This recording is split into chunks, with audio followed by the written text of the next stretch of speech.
നമസ്കാരം. സർക്കാരും മോട്ടോർ വാഹന വകുപ്പ് ഉദ്യോഗസ്ഥരും തമ്മിലുള്ള തർക്കം കൊഴുക്കുകയാണ്.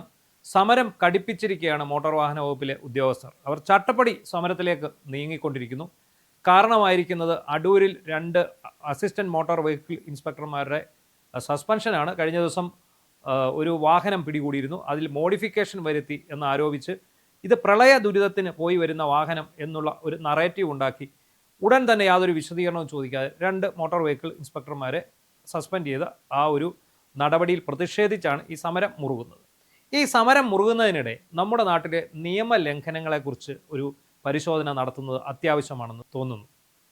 കാരണം ഹൈ ഇൻറ്റൻസിറ്റി ബീം എന്ന് പറയുന്ന ഈ പ്രകാശമാണ് ഉപയോഗിക്കുന്നത്. നമ്മുടെ നാട്ടിലെ ഈ വാഹനങ്ങളിലേക്ക് മോഡിഫൈ ചെയ്ത ബൾബുകൾ, ഇതിൻ്റെ തീവ്രതയേറിയ പ്രകാശം, ഈ പ്രകാശം എത്രത്തോളം ഉണ്ടെന്ന് ഈ മോഡിഫൈ ചെയ്ത വാഹനം ഓടിക്കുന്ന ആൾക്കാർക്ക് മനസ്സിലാവില്ല. അവർ കാണുന്നത് അവരുടെ മുന്നിൽ, അവർ പോകുന്ന നിരത്തിൽ രാത്രിയിൽ വളരെ വ്യക്തമായ ക്ലാരിറ്റിയുള്ള പകൽ വെളിച്ചം പോലത്തെ ഒരു വെളിച്ചം മാത്രമാണ് അവർ കാണുന്നത്. പക്ഷേ അതിന് ഓപ്പോസിറ്റ് സൈഡിൽ വരുന്ന ആൾക്കാർക്ക് ഇതിൻ്റെ ആ ഒരു തീവ്രത എത്രത്തോളം ഉണ്ട് എന്ന് നമുക്ക് മനസ്സിലാകണമെങ്കിൽ അതിന് ഓപ്പോസിറ്റ് വണ്ടി ഓടിക്കണം. അപ്പോൾ നമ്മൾ പറഞ്ഞു വന്നത് എന്താണെന്ന് ചോദിച്ചാൽ, ഈ മോട്ടോർ വാഹന നിയമലംഘനം നടത്തിയതിൻ്റെ പേരിലാണ് 2 ഉദ്യോഗസ്ഥരെ ശിക്ഷിച്ചിരിക്കുന്നത്. അതിനെതിരെ മോട്ടോർ വാഹന വകുപ്പിലെ ഉദ്യോഗസ്ഥർ നടത്തുന്ന സമരം തീർത്തും ന്യായമാണ്, അവരുടെ ഭാഗത്ത് തന്നെയാണ് ശരി. അപ്പോൾ ഈ വാർത്തകൾ ഇങ്ങനെ ഞങ്ങൾ റിപ്പോർട്ട് ചെയ്തുകൊണ്ട് വരുന്നതിനിടയ്ക്ക് നമുക്ക് വളരെ കൗതുകകരമായ ഒരു ഫോൺ നമ്പർ കിട്ടി. എനിക്കൊരു സുഹൃത്ത് ഒരു ഫോൺ നമ്പർ അയച്ചു തന്നതിന് ശേഷം എന്നോട് പറഞ്ഞു, നിങ്ങൾ ഈ നമ്പറിൽ കയറി നോക്കുക, ഈ നമ്പറിൽ കയറി നിങ്ങൾ പേ ഓൺലൈൻ പരിവാഹൻ സൈറ്റിൽ ചെല്ലാൻ്റെ പേയ്മെൻറ്റിൻ്റെ ഓപ്ഷൻ എടുത്ത് നോക്കുക. ആ ഓപ്ഷൻ എടുത്ത് നോക്കുമ്പോൾ നിങ്ങൾക്ക് ഇന്നിപ്പോൾ ഇവിടെ ഭരിക്കുന്ന സർക്കാരിലെ ഒരു യുവ MLAയുടെ വാഹനം, അദ്ദേഹം ഉപയോഗിക്കുന്ന വാഹനം, ആ വാഹനത്തിൻ്റെ കുറേ പിഴ, അതായത് നിയമലംഘനങ്ങൾ കാണാൻ സാധിക്കും എന്ന് പറഞ്ഞു. അങ്ങനെ ഞാനിതിൽ അദ്ദേഹം പറഞ്ഞ അതേ ഓപ്ഷനിൽ കയറി ഈ വാഹനത്തിൻ്റെ പിഴ ചെല്ലാൻ എത്രത്തോളം ഉണ്ട് എന്ന് നോക്കുമ്പോൾ ഞെട്ടിപ്പോയി.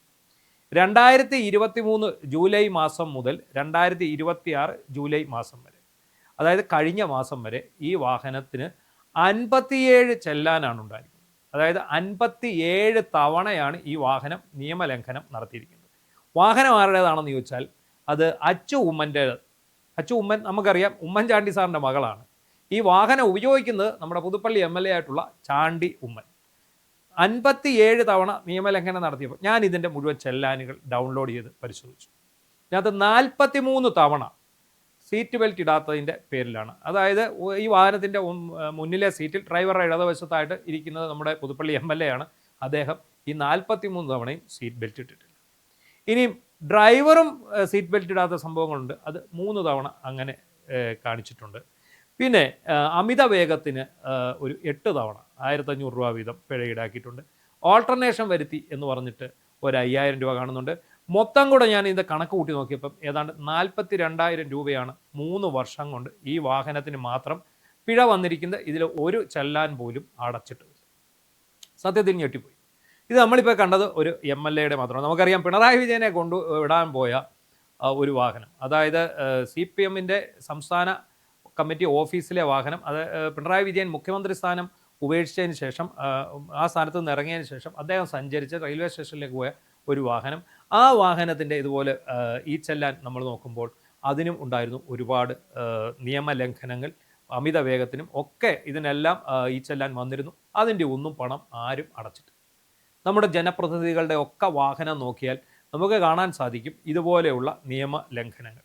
ഈ ജനപ്രതിനിധികൾ ജനങ്ങളെ സേവിക്കുന്നവരായതുകൊണ്ട് ഇവരുടെ ഈ നിയമലംഘനങ്ങളിലെ പണം സർക്കാരിലേക്ക് അടച്ചുകൂടെ എന്നൊരു ചോദ്യമാണ് ഇപ്പോൾ ഉയരുന്നത്. അതിനൊരു കാരണം ഇത് തന്നെയാണ്, ഈ അടൂർ സംഭവം തന്നെയാണ്. ആറന്മുളയിൽ പ്രളയ ദുരിതാശ്വാസ പ്രവർത്തനത്തിൽ പങ്കെടുത്ത വാഹനത്തിന് ഒരിക്കലും പെറ്റി ചുമത്താൻ പാടില്ല എന്നാണ് ഇവിടുത്തെ കോൺഗ്രസ്സുകാരും യൂത്ത് കോൺഗ്രസ്സുകാരും അതുപോലെ തന്നെ വാഹനപ്രേമികളും ജൻസികളും പറയുന്നത്. നിയമം ലംഘിച്ചിട്ടുണ്ടെങ്കിൽ പെറ്റി ചുമത്തുക തന്നെ വേണം. കാരണം വാഹനവുമായി നിരത്തിലിറങ്ങുന്ന ആൾക്കാർക്ക് മാത്രമേ എതിരെ വരുന്ന വാഹനം എത്രത്തോളം ബുദ്ധിമുട്ട് സൃഷ്ടിക്കുന്നു എന്നുള്ളത് അറിയാൻ കഴിയും. എനിക്ക് സുഹൃത്തുക്കളായിട്ട് ഒരുപാട് മോട്ടോർ വെഹിക്കിൾ ഇൻസ്പെക്ടർമാരുണ്ട്, ഉദ്യോഗസ്ഥരുണ്ട്. ഞാൻ അവരുമായിട്ടൊക്കെ സംസാരിച്ചു. ഇതുമായിട്ട് ബന്ധപ്പെട്ട ഒരു ക്ലാരിറ്റി കിട്ടുന്നതിന് വേണ്ടിയാണ് സംസാരിച്ചത്. അപ്പോഴാണ് അവർ പറഞ്ഞത്, അതായത് ഓരോ വാഹനത്തിനും സ്പെഷ്യലൈസ് ചെയ്ത് ഈ ഹെഡ്ലൈറ്റിൻ്റെ ബീം മാറ്റി കൊടുക്കുന്ന സ്ഥാപനങ്ങൾ ഉണ്ട് ഓരോ സ്ഥലത്ത്. 30,000, 35,000 തൊട്ട് 40,000 രൂപ വരെയാണ് ഇതിന് അവർ ഈടാക്കുന്നത്, ഈ വാഹനത്തിന് ഈടാക്കുന്നത്.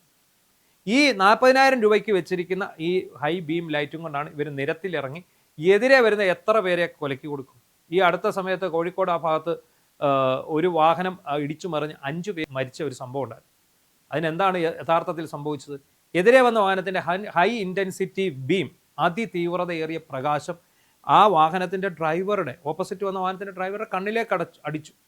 ഒരു 10 മിനിറ്റോളം. ഇത്തരം വാഹനങ്ങളുടെ ഒരു പ്രത്യേകതയുണ്ട്. ഇവർ നമ്മളുടെ അടുത്ത് വരുമ്പോൾ ഇവർ ഡിമ്മിട്ടായിരിക്കും വരുന്നത്. നമ്മുടെ അടുത്ത് വരുമ്പോൾ ഇവർ ബ്രൈറ്റ് ആക്കും.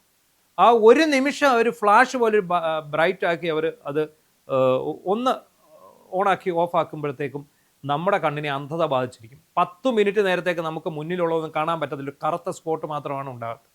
വാഹനം ഓടിക്കുന്ന ആളെന്നുള്ള നിലയിൽ എനിക്ക് സംഭവിച്ചിട്ടുള്ള, ഇന്നലെ രാത്രി കൂടി എനിക്ക് സംഭവിച്ചാണ് 3 എനിക്ക് വാഹനം നിർത്തിയിടേണ്ടി വന്നു. അങ്ങനെ വലിയ അപകടത്തിലേക്ക് നയിക്കുന്ന തരം ലൈറ്റുകളാണ് ഉപയോഗിക്കുന്നത്. ഇപ്പോൾ ഞാൻ ഈ പറഞ്ഞു വന്ന കാര്യം, ഇപ്പോൾ ജനപ്രതിനിധിക്ക് 42,000 രൂപയുടെ ഫൈൻ വന്നിരിക്കും. അദ്ദേഹം ജനപ്രതിനിധിയാണ്, ജനങ്ങളെ സേവിക്കാൻ ഓടിയ വഴിക്കാണ്. കേരളത്തിൻ്റെ വടക്കേ അറ്റം മുതൽ തെക്കേ അറ്റം വരെ അദ്ദേഹത്തിൻ്റെ ആ വാഹനത്തിന് ഫൈൻ അടിച്ചു വന്നിട്ടുണ്ട്.